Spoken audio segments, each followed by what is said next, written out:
அஸ்ஸலாமு அலைக்கும். Hi everyone, welcome back to my channel. இன்றைக்கி இந்த வீடியோவில் என்ன பார்க்க போகிறீங்கன்னா ஒரு ஸ்பெஷல் vlog தான் பார்க்க போகிறீங்க. இது என்னோடய பர்த்டே அன்னைக்கு எடுத்த vlog. அன்றைக்கி என்னென்ன ரெசிபீஸ் செஞ்சுருந்தேன் அப்படிங்கிறது தான் அந்த vlogல பார்க்க போகிறீங்க. அன்றைக்கி மார்னிங் பிரேக்ஃபாஸ்ட் என் ஹஸ்பண்ட் கடையிலேருந்து தான் வாங்கிட்டு வந்திருந்தாங்க.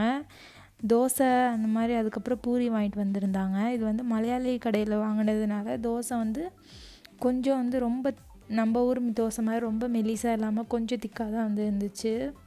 பூரிலாம் நல்ல டேஸ்ட்டாக இருந்துச்சு. இப்போ ஒரு ஈவினிங் டைம் ஆஃப்டர்நூன் என்ன ப்ரிப்பேர் பண்ணேன்னா ரொம்ப சிம்பிளாக தான் லஞ்ச் ப்ரிப்பேர் பண்ணியிருந்தேன் ஆஃப்டர்நூன். இப்போ என்ன பண்ணிகிட்ருக்கேன்னா கேசரி செய்யலான்ட்டு தான் ப்ரிப்பேர் பண்ணிகிட்ருக்கேன். இதுக்கு ஒரு 1/2 கப் அளவுக்கு கேசரி எடுத்திருந்தேன். அப்புறம் நெய்யில் ட்ரை ஃப்ரூட்ஸை நல்லா வதக்கிட்டு அதுக்கப்புறம் 1 கப்பு தேங்காய் பால், 1 கப்பு அளவுக்கு நார்மல் தண்ணி எடுத்திருந்தேன். தேங்காய் பால் நல்லா கொதித்ததுக்கப்புறம் நீங்கள் ஃபுட் கலர் அதில் ஆட் பண்ணணும். இது கேமராவுக்கு ஃபுட் கலர் ரொம்ப டார்க்காக தெரியுது. பிஞ்ச் ஆஃப் சால்ட் ஆட் பண்ணிக்கோங்க. ஒரு 1/2 கப் ரவா ட்ரை ரோஸ்ட் பண்ணி வச்சுருந்தேன். அதை இப்போ ஆட் பண்ணுறேன்.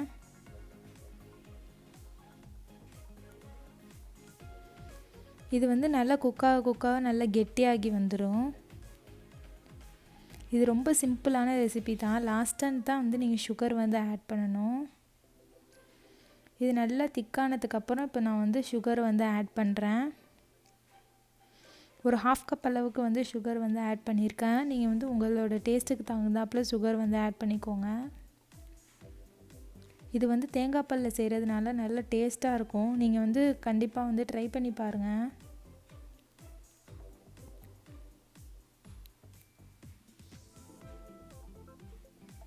இப்போ கொஞ்சமாக ஏலக்காய் தூள் ஆட் பண்ணிவிட்டு ஸ்டவ் ஆஃப் பண்ணிடலாம். நம்மளுடைய டேஸ்டியான ரவா கேசரி ரெடி ஆயிடுச்சு.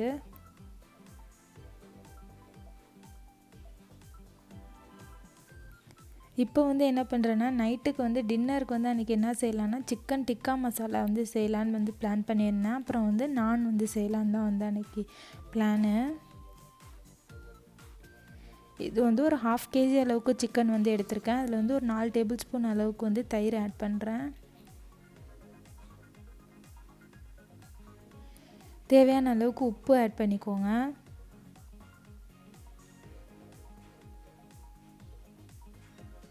இப்போ மஞ்சத்தூள் 1 டீஸ்பூன் அளவுக்கு ஆட் பண்ணியிருக்கேன். அப்புறம் மிளகாத்தூள் ஒரு 1.5 டீஸ்பூன் ஆட் பண்ணிக்கோங்க. இது ஜீரகத்தூள் ஒரு 2 டீஸ்பூன். பெப்பர் 1 டீஸ்பூன் ஆட் பண்ணிக்கோங்க. மல்லித்தூள் 1 டேபிள் ஸ்பூன் ஆட் பண்ணிக்கோங்க.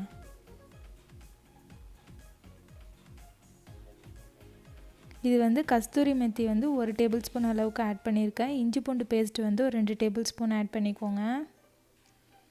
இப்போ ஒரு லெமனோட ஜூஸ் ஆட் பண்ணுறேன்.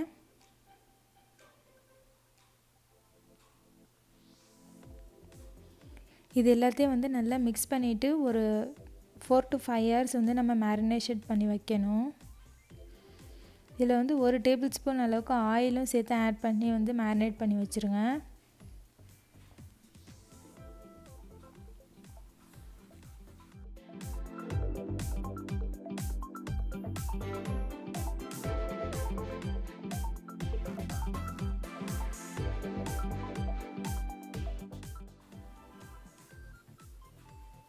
இந்த மேரினேஷனை ஒரு 5 to 6 hours நீங்கள் ஃப்ரிட்ஜில் தான் வைக்கணும்.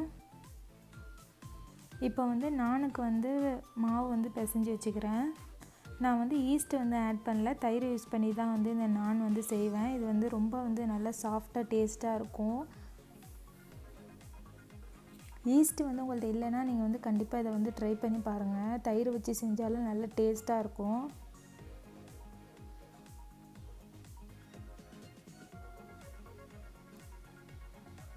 இப்போ மைதா மாவு ஒரு 3 கப் அளவுக்கு எடுத்திருக்கேன்.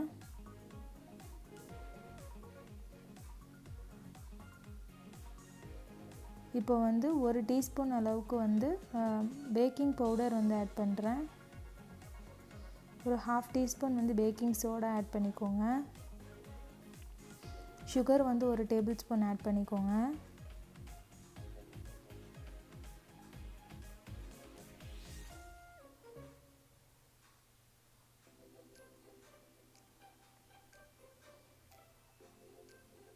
உப்பு வந்து உங்களுக்கு தேவையான அளவுக்கு ஆட் பண்ணிக்கோங்க. இப்போ வந்து குக்கிங் ஆயில் வந்து 1 டேபிள் ஸ்பூன் அளவுக்கு ஆட் பண்ணுறேன்.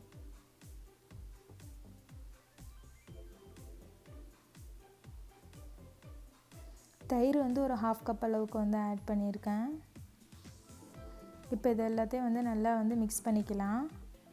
இப்போ வந்து உங்களுக்கு தேவையான அளவுக்கு தண்ணி ஊற்றி நீங்கள் வந்து மாவு வந்து பிசைஞ்சிக்கோங்க. நீங்கள் வந்து வார்ம் வாட்டர் வந்து ஆட் பண்ணணும்.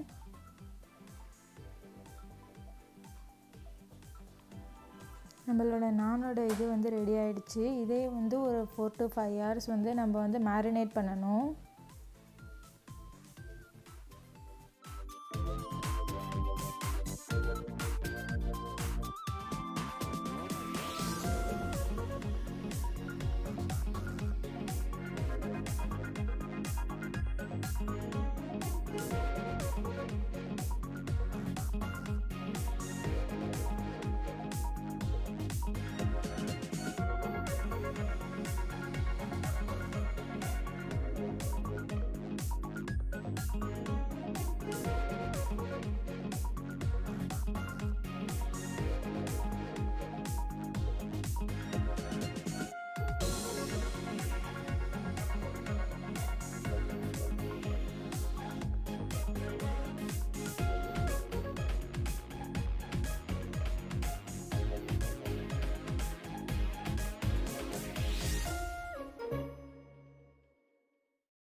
இப்போ வந்து நம்ம வந்து கிரேவி வந்து ரெடி பண்ணிடலாம்.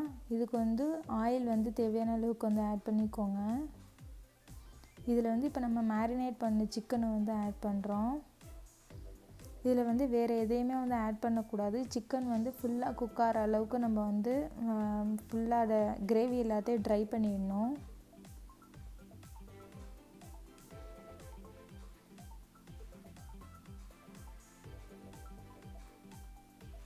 கிரேவியெல்லாம் நல்லா சுண்டி வந்துக்கிட்டே இருக்கும். சுண்டி வந்ததுக்கப்புறம் நம்ம சிக்கனை வந்து தனியாக எடுத்து வச்சுக்கலாம். இப்போ பாருங்கள், சிக்கன் வந்து நல்லா ஃபுல்லாக கம்ப்ளீட்டாக குக் ஆகிடுச்சு. எண்ணெயெல்லாம் தனியாக பிரிஞ்சு வந்துடுச்சு. அந்தளவுக்கு நீங்கள் குக் பண்ணிக்கணும்.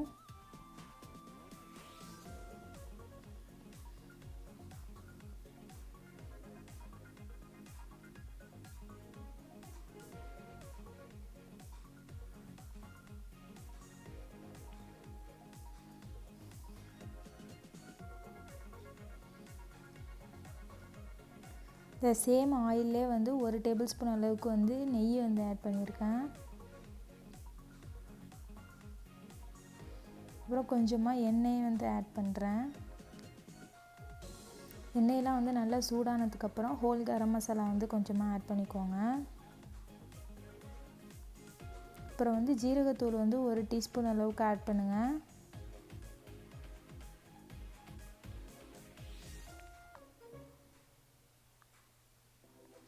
ஜீரகம்லாம் நல்லா பொரிஞ்சதுக்கப்புறம் நம்ம வந்து ஒரு 2 பெரிய வெங்காயம் வந்து ஆட் பண்ணியிருக்கேன்.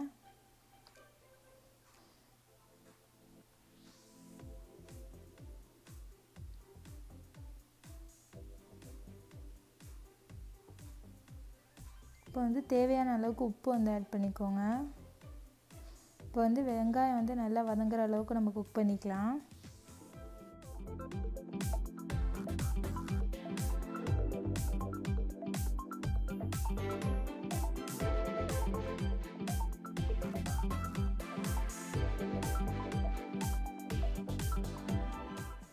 வெங்காயம் வந்து நல்லா சாஃப்ட் ஆகிடுச்சு. இப்போ வந்து ஒரு 2 தக்காளி வந்து ஆட் பண்ணியிருக்கேன்.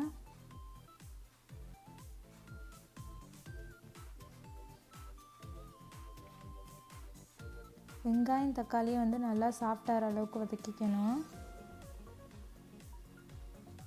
இப்போ வந்து பச்சை மிளகாய் வந்து ஆட் பண்ணுறேன். பச்சை மிளகாய் ஆட் பண்ணி ஒரு கொஞ்சம் வந்து சாட்டே பண்ணிவிட்டு அதுக்கப்புறம் நீங்கள் வந்து கேப்சிகம் வந்து ஆட் பண்ணணும். நான் வந்து ஒரு ஹாஃப் கேப்சிகம் வந்து ஆட் பண்ணியிருக்கேன். நீங்கள் வந்து கேப்சிகம் இல்லைன்னா ஸ்கிப் பண்ணிடலாம், அது ஒன்றும் கம்பல்சரி கிடையாது. உங்களுக்கு அதோட அரோமா கேப்சிகத்தோட அரோமா பிடிக்கும்னா நீங்கள் அந்த ஆட் பண்ணிக்கலாம்.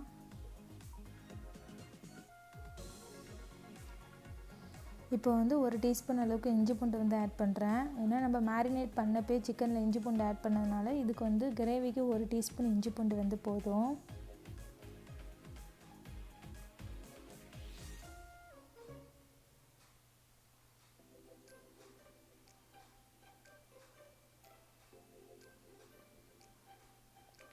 இஞ்சி பூண்டோட பச்சை வாசனை வந்து போனதுக்கப்புறம் நம்ம வந்து எல்லா மசாலாஸையும் வந்து ஆட் பண்ணிக்கலாம்.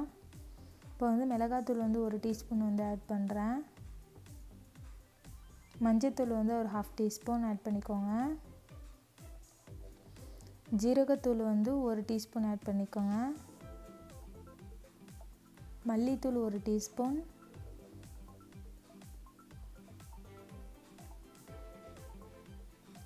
கரம் மசாலா வந்து ஒரு ஹாஃப் டீஸ்பூன் ஆட் பண்ணிடுங்க. இது எல்லாத்தையும் நல்லா மிக்ஸ் பண்ணிக்கலாம். மசாலாஸோட ரா ஸ்மெல் போகிற அளவுக்கு நம்ம வந்து இதை வந்து மிக்ஸ் பண்ணணும்.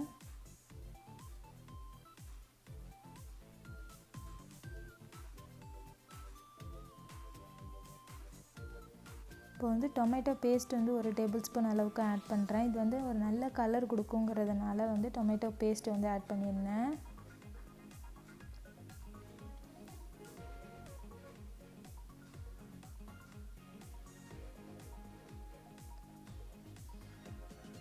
மசாலா எல்லாம் வந்து நல்லா குக் ஆனதுக்கப்புறம் இப்போ வந்து கொஞ்சமாக வந்து லெமன் ஜூஸ் வந்து ஆட் பண்ணுறேன்.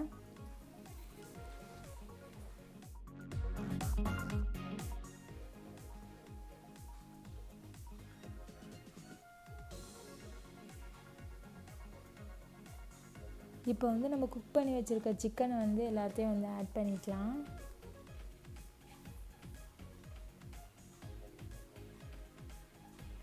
நம்ம மேரினேட் பண்ணி ஃப்ரை பண்ண சிக்கனை வந்து நீங்கள் இப்படியே வந்து சப்பாத்தி ரோலில் வச்சு சாப்பிட்டாலும் வந்து நல்லா டேஸ்ட்டாக இருக்கும்.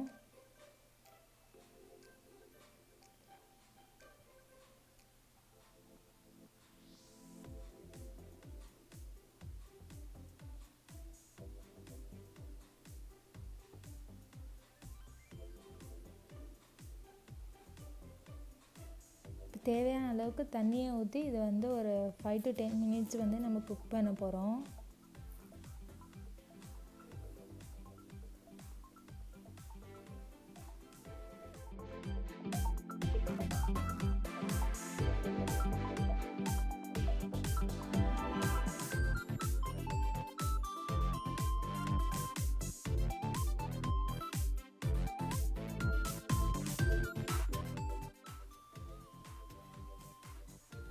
ஒரு 5 மினிட்ஸுக்கு அப்புறம் வந்து இந்த கிரேவியில் வந்து ஒரு டீஸ்பூன் அளவுக்கு வந்து சுகர் வந்து ஆட் பண்ணிக்கோங்க.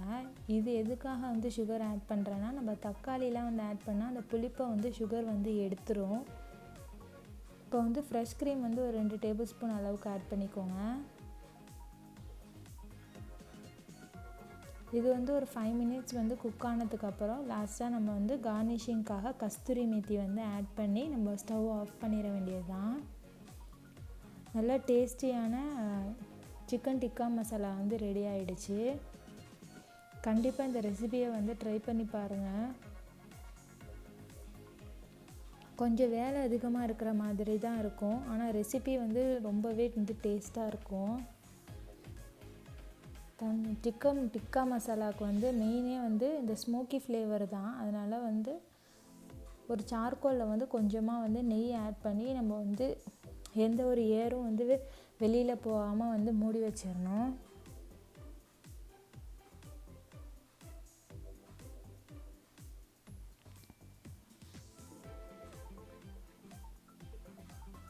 நம்மளோட டேஸ்டியான கிரேவி வந்து ரெடி ஆகிடுச்சு. அப்புறம் வந்து நான் வந்து ப்ரிப்பேர் பண்ணியிருந்தேன். ஆல்ரெடி வந்து நானோட வீடியோ வந்து நான் என் சேனலில் வந்து இருக்குது, நீங்கள் வந்து அதை வந்து செக் பண்ணி பாருங்கள். கண்டிப்பாக இந்த வீடியோ உங்கள் எல்லாருக்கும் பிடிச்சிருக்குன்னு நினைக்கிறேன். பிடிச்சிருந்துச்சுன்னா வீடியோவுக்கு லைக் பண்ணுங்கள், ஷேர் பண்ணுங்கள், அப்படியே சேனலுக்கு மறக்காமல் சப்ஸ்கிரைப் பண்ணிவிடுங்க. தேங்க்ஸ் ஃபார் வாட்சிங். பாய் எவ்ரிவான்.